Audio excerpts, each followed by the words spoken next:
زیاتر ام سرور روشی در راوستی پیش هاتی نیچنکی هنه برداومیا وان ایرشان دا و اسرائیل جی ماجا پیکری بتایبتی جی او اپراسیونا دجی ایرانه کو و تروجا دوی دا بتایبتی جی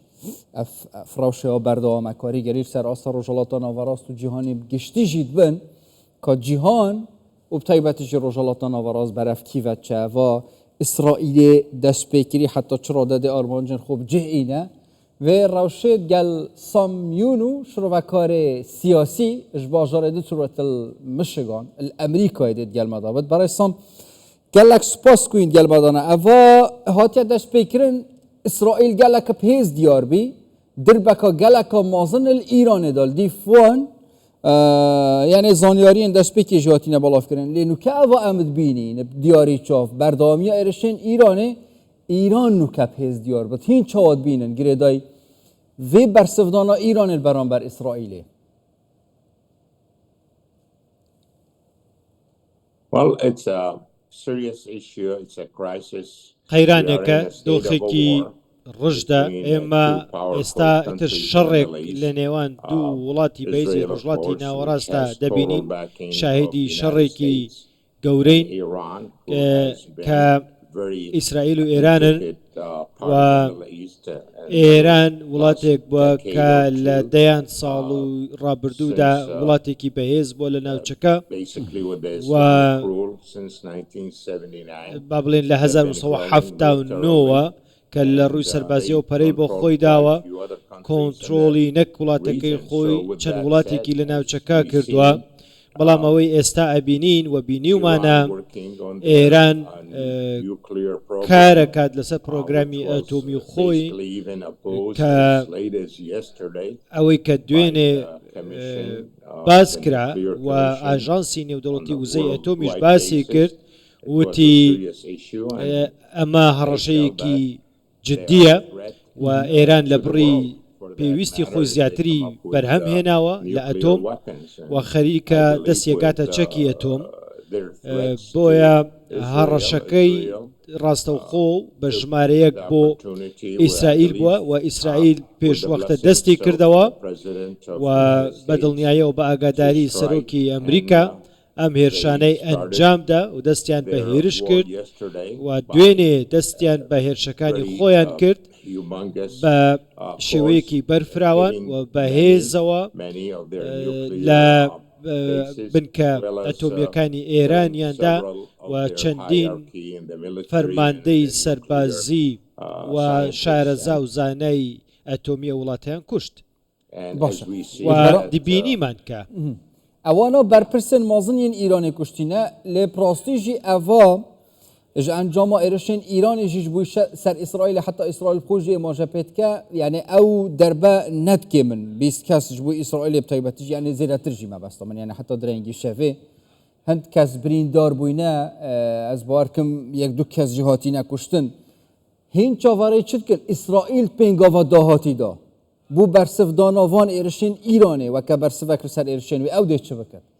و حتی نو کجی بتایبتیجی که امریکا گله دیا بردام بد گل اسرائیل یان جی رنگ پاش وکشانه که امریکا هبت السروان ایرشن اسرائیل چونکی وکه دیار جهان همینت گل وان ایرشان بیه. Well, we can see who has the upper hand. بابزین کی دەستی باڵای هەیە لەم شەڕەدا و دەبینین کە لە هەواڵەکان بڵاو دەکرێت و هیچ شتێک شاراوە نییە و کێ فەرماندەی سەربازی زیاتری کوژراون کێ زانای ئەتۆمی کوژراوە و دەبینین لێرەوە لە ویلایەتە یەکگرتووەکانی ئەمریکاوە ئێمە دەیبینین و دەزانین دەستی باڵا لای ئیسرائیلە ئێران هێرشی دەست پێ کردووە هەندێک زیانی بەر باڵەخانە و خەڵکی گەیاندووە لە ناو تەلەڤیڤ و ژمارەیەک خەڵکی بریندار بوون و من پێم وایە یەک کەسیش کوژراوە و ئیسرائیل بەدڵنیاییەوە توانیوێتی کە بچێتە ناو قوڵایی خاکی ئێران و ئەو کەسانەی کە بەرپرسن کوژراون خەڵکی دیکەی نەکوشتووە و ئەوانەی کە من پێم وابێ بە بۆچوونی من ئەم شەڕە ئەم بردومانانە بەردەوامە بن ئەمە ئیتر ئێران شناوچەیەکی ئارامی بۆ نامێنێ و لەوانەیە خەڵک تێڕوانینی جیاوازی هەبێ بەڵام ئەوەنەی کە من لێ تێگەیشتم و ئاگادارم ئیسرائیل بەردەوام دەبێ و هیوادارین کە ئاشتی لە ناوچەکەدا بەدی بێ وەک ئەمریکا باسی کردو و پێشنیازی خستوتە بەردەم ئێران بگەڕێتەوە سەرمێزی گفتوگۆ و دانووسانەکان و بە شوەیەکی ئاشتی ئەم کێشە چارەسەر بکە بەڵام ئێران نەیتوانی ئەم دەرفەتە بقۆزێتەوە 60 ڕۆژەکەی لە بەردەما بوو نەیتوانی لە 61مین ڕۆژە بینیمان کە ئیتر ئیسرائیل چی کرد چونکە هەستی کرد کە هیچ بژاردەیەکی دیکەی لە بەردەما نەماوە ئەوە هاتیەکردن یعنی ڕاستەوخۆ هێرش حتا سەر ئیرانێ و تەهرانێ هاتیەکردن و چاوەڕێی vêyekê net hatekirin hemî gaval gropên nizîkî Îranê de ye tê çavarêkirin Emerîka jî rastexû bikevite nava şerê de çunkî ev hişdariya jî ji aliyê gelek sînatorên Emerîkî ve heye yani renge ev şerê hatiye destpêkirin ji aliyê İsraîlê ve ku piştgirîdana Emerîkayê vê jarê rastexû Emerîka jî bikevite nav da hiç pêşbîniyeke hewsa em dilnizîk bînin. In my opinion, it's very valid. بە بۆچوونی من زۆر واردە و ئەکرێ بە تایبەتی کاتێک کە ئیبینین ئێران زۆر هاوپەیمانی هەیە مەبەستم لە حەشتی شعبی کە لە عێراقن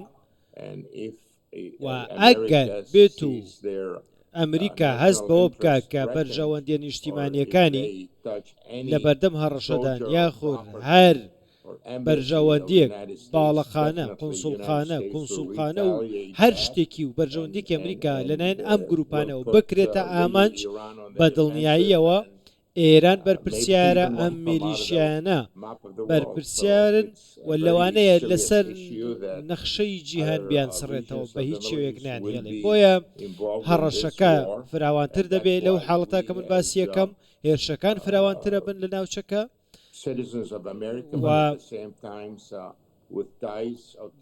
بەدڵنیاییەوە خەڵکی ڕۆژاتی ناوەڕاست زیانەکە لەمە و بەڵام ئەوە هیوای منە کە ئاشتی باڵ بکێشێ بەسەر ناوچەکەدا و ئەم شەڕە فراوانتر نەبێ و هیوادارم ئەمریکا ناچار نەبێ بچێتە ناو شەڕەکەەوە چونکە هەموو کەس هێزی سەربازی ئەمریکا ئەناسێ ئەزانێت چەند بەهێزە و ئەگەر دەست بکاتەوە چی ڕوودەدا بەڵام بابزانین کە واشنگتن چیەکە و سبەینێ پێم وابێ با بڵێن ساڵ یادی دامەزراندنی سوپای ئەمریکای لەوێش قسەی نوێ دەکرێت سبەهی تویا بۆ گەڕە شەشەیە دانوستاندنین ئەمریکی ئیرانی ژی هات بۆنە دەستپێکردن لێ پەیفدارێ وەزارەت تا دەرڤێ ئیران خۆشیت بێژێت ئێدی دانوستاندنان چ معناوێ نەمایە نوکەژی ئەگەر ئەم بێژین هیچ هیڤیەک وایە ڤەگەڕیانێک هەبێتە سەرمێزا دانوستاندنا تایبەتیشیش ئالیە ئیرانێ ڤە یان jî prostî vê carê îran dêl berjandiyên Emerîkayê jî bide ji biliyên İsraîlê.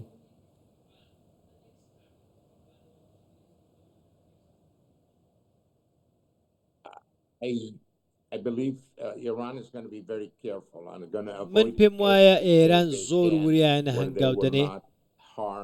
بۆی کە شتێک نەکا کە هیچ پاساوێک بداتە دەست ئەمریکا و بێتە ناو شەڕەکەوە و هیچ کەس دەستی ئێرانی نەگرتبوو 60 ڕۆژی لە بەردەم بوو و دەیزانی چی پێش خراوەتە بەردەم و دەبێت واز لە چی بێنێ بەڵام قبولی نەکرد وادەکەی تەواو بوو و دۆناڵد ترامپ بە فەرمی ڕایگەیان هەموو دەرفەتێکی دایە هەموو دنیا زانی کە دانووسانکارانی ئێران ئاگاداری هەموو شتێک بوون و ئەمانە دانووسان لەگەڵ جۆ بایدن ناکەن دەبوو ئەوەیان بزانیایە ئەمە ترامپە ترامپ ئەم لاو ئەولا نازانێ بەڕوونی وتی هەموو دنیا وتی دانووسان مەکە هەموو ئیسرائیل هاتووتیان دانووسان مەکە کردی 60 ڕۆژی پێدان نەهێشت ئیسرائیل هێرش بکە بەڵام ئێران یاری بەکات کرد و دەویست ترامپ هەڵبخەڵەتێنێ وایە زانێمە جۆ بایدنە بەڵام هەمووشت کۆتایی هات بەڵام ئەمریکەکە پیان وابوو ئەمریکا جددی نییە ترامپ جددی نییە بەڵام بینیتان کە ئەمریکا چەندەك جددیە و یاری ناکە نایەوێ یاری لەگەڵ بکرێ نایەوێ ئێران بە هیچ شێوێ چەکی ئەتۆمی هەبێ ئەمە قسەی کۆتاییە بەڕوونی بە هەموو جیهانی وتووە و ئێمە زۆر دڵنیاین و باوەڕی تاوامان هەیە من خۆم باوەڕی تاوام هەیە کە ئەمە وا دەکات کە ئێران ئیتر ئەبێ کۆتایی بەو پرۆگرامی خۆی بێنێ ئەگەر دڵنیا نەبنەوە لەوەی کە تا ئێستاش دڵنیا نەبوونەتەوە لەوەی کە ئیسرائیل و ئەمریکا چەندە جددین لەم بابەتە دەبێ ئەم هێرشانە ڕاچڵەکینێکی تەواو بێ بۆیە ئەگەر بەردەوام بن ئیتر ئەم ئایەتوڵایانە بەردەوام نابن هیچ مەترسیەک هەیە ئیران چونکی ڕاستەوخود بێژێت ئەڤە ئیسرائیلی کلیپ ڕێگەپێدان و هەلکردنا گڵۆپاکەسکە ئەمریکای بێ هەکە ئەمریکا پشتا ئیسرائیلی نەبێت ئیسرائیل نەشێت تشتێکی وساب کرد ژبەرندێ جیازی دوبارەکەم هیچ پێشبینیەک هەیە ئیران البەرژاندین ئەمریکای بدێت ناوە ناوچەیەدا تایبەتیژی العێراقێ بنگهن وين هيزن أمريكية نافا نافچه دا بين آرمانش كرن جالية إيراني و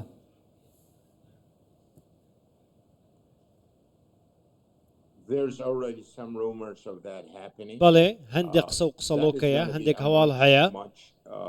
کە ئەمە بابەتەکە زۆر جددیترەکە زۆر ئاڵۆستری دەکات ئەگەر هەندێک لە گروپەکانی حەشدی شابی بێن هێرش بکەن بە دڵنیاییەوە عێراق دەبێتە ئامانجی فڕۆکە جەنگیەکانی ئیسرائیل و ئەمریکا هەر شتێک ڕووبدا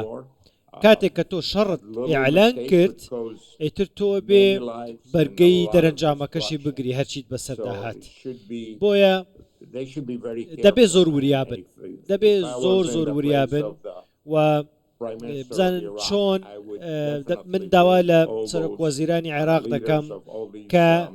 فەرماندەی ئەم میلیشیانە ئاگادار بکاتەوە و پێیان بڵێ و قەنەعاتیان پێ بهێنێ گوشاریان بخاتە سەر کە چەکەکانیان دابنن و بە قسەی ئێران جوڵە نەکەن چونکە ئەگەر یەک جوڵە بکەن وەک وتم عێراق دەبێتە ئامانجی موشک و فڕۆکە جەنگیەکانی ئەمریکا و ئیسرائیل باشە ئیسرائیل نوکەت شەڕەکی گراندا بەرامبەر ئیرانێ لێ 10 ساڵ غەزێژی شەڕەوەیە چەندین دەمێ درێژێت گەل حەماسیژیە بەردەوامە نوکەت ڤیدەمیدا هەماتوبێژی هەم ئیران هەم حەماسل بەرامبەری ئیسرائیل شەڕیتکن النزیک ئەم دەبینین الغەزێ حەماس بکەفتە سەر پێت خۆ چونکی گەلک نەما بیبێتە شنۆڤ بەرەنجالی ئیسرائیل وەکو ئەرمانجاوەیە سەرەکەیە غەزەیەکە بێ حەماس ئیران دێ هاریکاریەکە پێشکەشی حەماسێ بکرد یا پێس یا چاوەڕێ نەکری ji بووی ku هەر دوو ئالیە بە پێزل ئیسرائیلێ بدن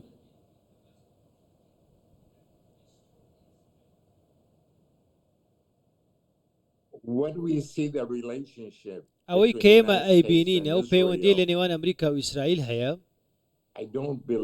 من پێم وان نییە ئیسرائیل زۆر نیگەران بێ لەو هێز و هەڕەشەیە کە لە غەزە هەیە و دێت بەڵام ئێستا چاوی لەسەر ئێرانە هەتا ئەوەی کە پلانی بۆ داناوە ئەوەسم ئیسرائیلە هەتا لە ئێران بەدین نەهێنێ ڕناوەستێ من پێم وانێ هیچ نیگەرانی هەڕەشەکانی غەزە بێ و ئەجا حیزب اللهە حوسیە میلیشیەکانی عێراقا یاخود لە غەزەوە بێ هیچ لەو هەڕەشانە ناترسێ بەڵام ئەسلی بابەتەکە گرنگترین شت ئێرانە و بینیتان لە غەزە لە حیزب الله لە لوبنان و لە یەمەنیش چیان کرد ئەوانیش بردومان کراون بۆیە من پێم وایە ترسێکی زۆریان لەو میلیشیان نییە بەڵام هۆشداریشان پێداون و تویانە نامەش بۆ سەرۆک وەزیرانی عێراق نووسراوە و پێیان وتون هەر شتێک لە وڵاتەکەی ئێوە ببێتە هەڕەشە بۆ سەر ئێمە ئێوە دەبنە بەشێک لەو شەڕەی کە دەستمان پێ کردووە ئەمە یاری نییە ئەمە قسەی خۆش نییە بۆیان بکرێ ئەمە هۆشداریەکی ڕژدە پێیان دراوە هەر شتێکی خراپ بکەن خۆیان دەبێت تەحملی دەرەنجامەکەی بکەن و نامانەوێ خەڵکی سڤیل خەڵک پێوە بێ ئاژاوە لە ناوچەکەدا دروست بێ بە تایبەتی واشنگتن و سەرۆک ترامپ هەوڵی تەواوی خۆی داوە بۆی کە ئاشتی بەدی بێ نەک شەڕ بەڵام ئێران پێچەوانەکەی هەڵبژارد ئەو 6 ڕۆژەی کە بۆم باسکردن هیچ هەنگاوێکی نەنا ڕێکەوتنی نەکرد لەگەڵ ئەمریکا و ئەمریکا و وڵاتانی دیکە داوایان دەکرد کە ئێران چی بکە بەڵام ئێران نەیویست و هەستا هیچ گرنگی بەوە خەڵکی خۆی گەلی خۆی وڵاتەکەی نەدا و بەردەوام بوو لەسەر بلی نهێلان ji bo ku îran destê wê negehte çekiyetûmî yani peyamên diyariyê Netanyahu ew bîne û taybetî jî bo xelkê Îranê ku niyeta me ew e hîn azadane bijîn xelkê Îranê ev rejim û destelata Îranê guhrankarî bi ser dabêt yani weke tu bêjî daxwazek bî ji xelkê Îranê ew jî rabine serxû li beramberî destelata welatê xwe Îranê hîn girêdayî van peyamên İsraîlê li destpêkê xwandina we çi ye navxwa Îranê em dê bînîn xelek jî dijî destelata welatê xwe rabin çunkî ev e daxwazeka serekiya İsraîlê bûye bûyî xelkê welatî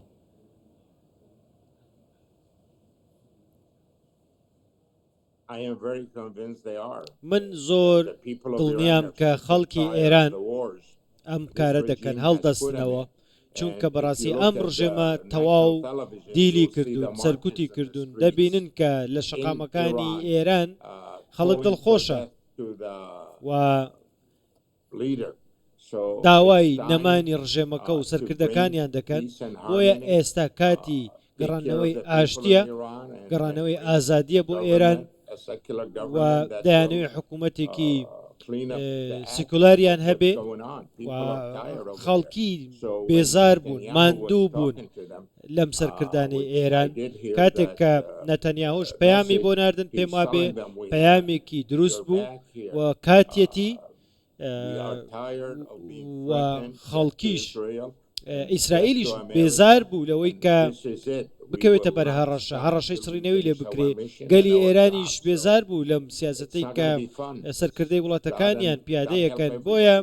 خدا هاوکاری هەموو لایەک باشە ئەژ ئالیێ نێودەوڵەتیڤە ئەگەران بە حەسکیم تایبەتیژی نەتەوێن هەفگرتی جڤاتە ئێستایشا نێودەوڵەتی ئەv ئالیێن کوچێن کاریگەریە بکەن ئەv شێن چ بکەن یعنی ji bilî axiftina ji bilî daxuyaniya ji bilî daxwaziyên rawestandina şerê şên çi bikin ji bo ku alî bêne sermêza danûstandina bi danûstandina pirsgirêkên xwe çareser bikin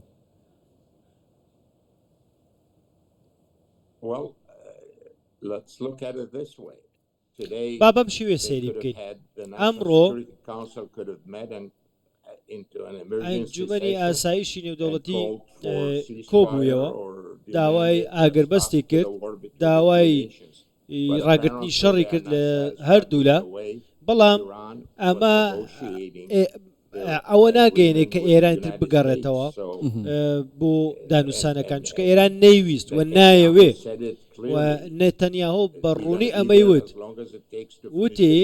هەتا ئەو پلانەی کە دامان ناوە جێبەجێ نەکەین ئێمە ڕناوەستین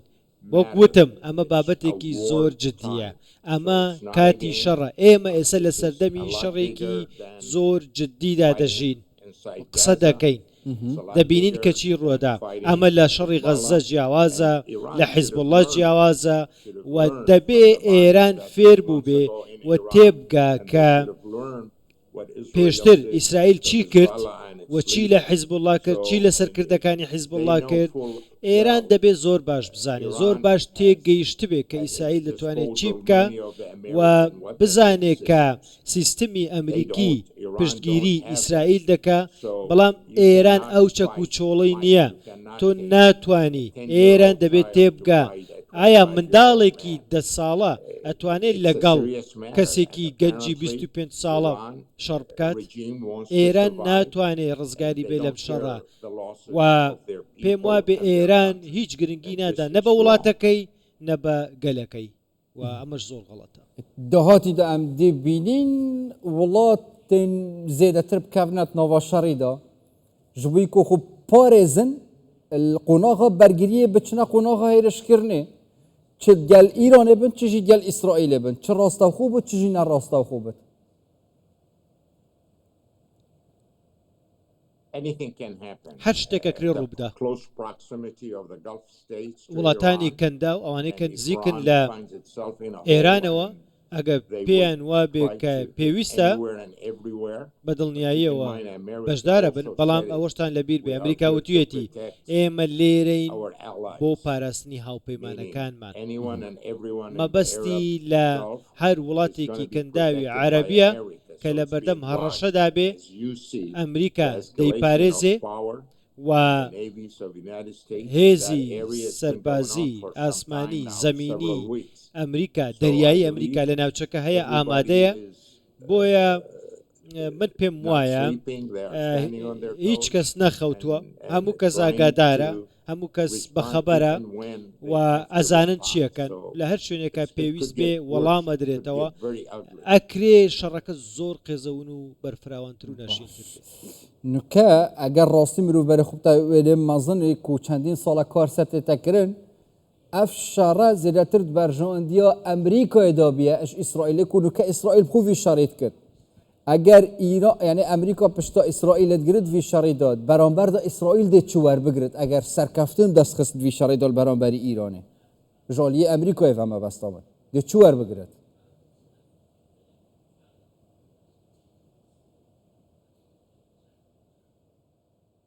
Israel ئیسرائیل get rid of the ئەگەر government in حکوومەتێک Iran لەناو ببە ڕژێمێک لەناو بە لە ئێران destroy their و efforts ئەگەر to توانی have nuclear weapons. ڕێگری لەو وڵاتە کرد کە دەستی will بکاتە pursue چەکی ئەتۆم more peace ئەو treaties کاتە with the Arab countries بابەتی under ئاشتی the لەگەڵ وڵاتانی دیکەی Abraham عەربی Accords دێتە پێشەوە and ڕێکەوتنە move ئیبراهیمیەکان on and هەن survive and فراوانتر و live like فراوانتر normal دەبن people. و But as long خەڵکی as زۆر بە Iran is ئازادی there دەژین calling بەڵام for death to هەتاوەکو Israel, ڕژێمێکە بێ لە Israel will ئێران not rest. They will do داوای anything لە and ناوبردن و everything they can هەڕەشە لە ناوبردنی to ئیسرائیل get بکە that threat ئیسرائیل دانانیشێ from their country, دەبێ from- ئەو from, هەڕەشەیە on لە their ناو ببە country. دەبێ نەیهێڵێ ئەو So, هەڕەشەیە بۆیە it's a situation ئێستا ئەوە that دۆخێکە really کە needs to be dealt with, and دەبێ this سەرەداری is the لەگەڵدا end of بکرێ it here. ئەمە It's ئیتر gonna be brought to کۆتایی the end کارەکەیە one way or the کۆتایی other. دەبێ یەکێکیان Iran کۆتایی feels بەوی دیکەیان they بێنێ can't چونکە win. ناکرێ بەم This شێوەیە is their بەردەوام time to بێ show their might. بۆیە And ئێستا Israel is ئێران very persistent. It's ئەتوانێت not خۆی gonna پیشاندا stop بزانین till چیەکەت they finish the case, just like ئیسرائیلیش they did it بە when they ڕوونی did it, وتوێتی بە هەموو دنیا من in هەتا ئەو Gaza پلانەی after دامناوە the killing جێبەجێی of, نەکەم couple years ڕناوەستم ago, a year, و 20 months ago, and چەند also مانگێک they لەمە did it to لەمە southern بەریشبێنیمان Lebanon کە and, لە باشووری لوبناان the چی area of ڕوویدا Hezbollah. کە حیزبوڵڵا لێوە بووە هەڕەشە بووی Common sense will tell you. و ئیتر دیارە تۆ ئەگە بەراوردێکی fulfills and جوڵەکانی who ئیسرائیل و follows up هێرشەکانی with their ئیسایی بەرامبەر promises بەوانی and their دیکە threats. بکەی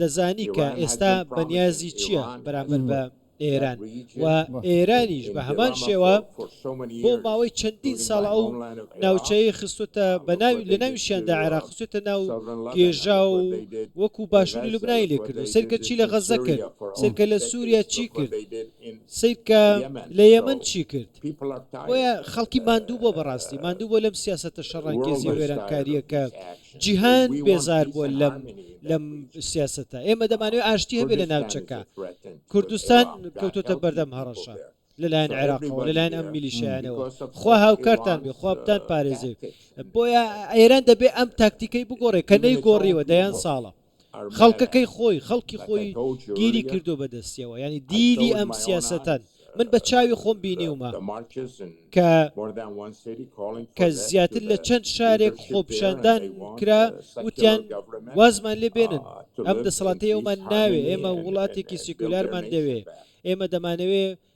گەلی ئێران جارێکی دیکە بێتە بۆ گەلی کە خۆی دێ ولو هشتا ایران بریناویا کیره یا گرمه لی حتی چرا ده هست مطرسین مازن کرین السرخو البرانبری اسرائیل چونکه اوا اسرائیل کری 24 جمعه در بازبوی زیراتر دا یعنی تومار کردنا دیرو کیه طیبتش عالیه سیخوری و یعنی هند دقیق بیت آرمانج کردنا بر پرسن پلا بلنتین ایرانی حتی جورت وانایت نوستنه و بیکو کسیتی بریندار و بین کشتن او ارمانجت وانا فيا بيك ايناينا اش حتى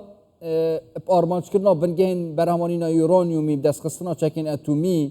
كو جهن تشكا باواك جلك دقيق بيك ايناينا اسرائيلي اوا حتى چرا دم مترسين هزا سخوريا اسرائيلي نبتني بو ايراني بلکو جهان بگشتی دیارت کرد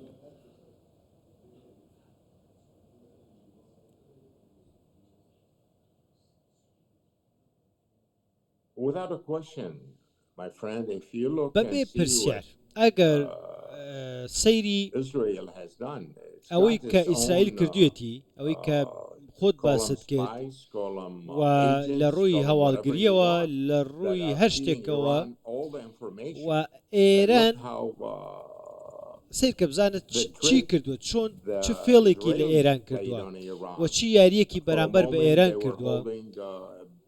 Netanyahu was کە holding ئێستا a cabinet نەتەنیاهۆ meeting to deal with کۆبووینەوەی لەگەڵ کابینەکەی خۆی کردووە hostages in Gaza. لەبارەی On another باربتەکانی discussion that he غەزە was قسەی gonna کردووە have his son's لە هەندێک wedding on بابەتی Tuesday. دیکە On a third قسەی discussion, کردووە he was و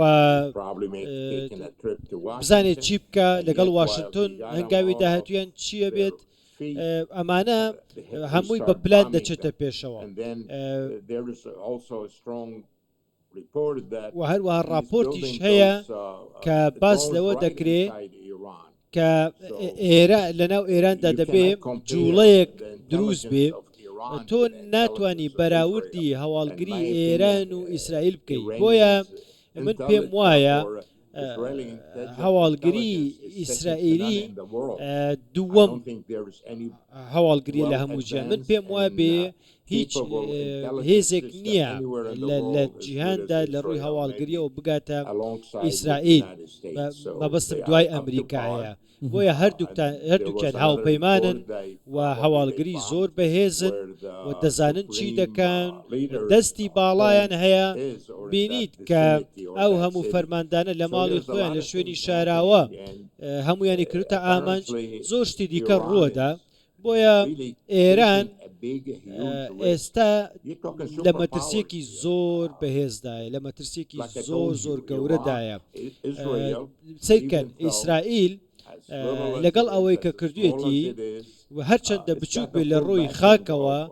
بەڵام سیرکەن کە چەندە بەهێزە کە چەندە سوپای بەهێزی هەیە کە چەندە هەواڵگریەکی بەهێزی هەیە کە هەموو ئەو تا ئێستا من پێتەڵێم هەموو چەکی خۆی و قوتی خۆی بەکار نەهێناوە ئیسرائیل و دەبێ هەڵسەنگاندنێکی زۆر باش بکرێ و دەیەوێ ئیسرائیل هەڵسەنگاندێکی زۆر ورتر بۆ بنکە ئەتۆمیەکانی ئێران و هێزی سەربازی بکە دواتر دەبینن ئیسرائیل چی دەکا سیرکە چی کرد لە سەرکردی حیزب الله لە لوبنان و بە باجەرەکان چەند حیزب اللهی بریندار کرد و چ زیانێکی پێگەیاندن قال لك ممنون سپاس برای سامیونو شروع سیاسی هنج دتروت مش جنا امریکا با که راستا خوین گل مدابون سپاس بوه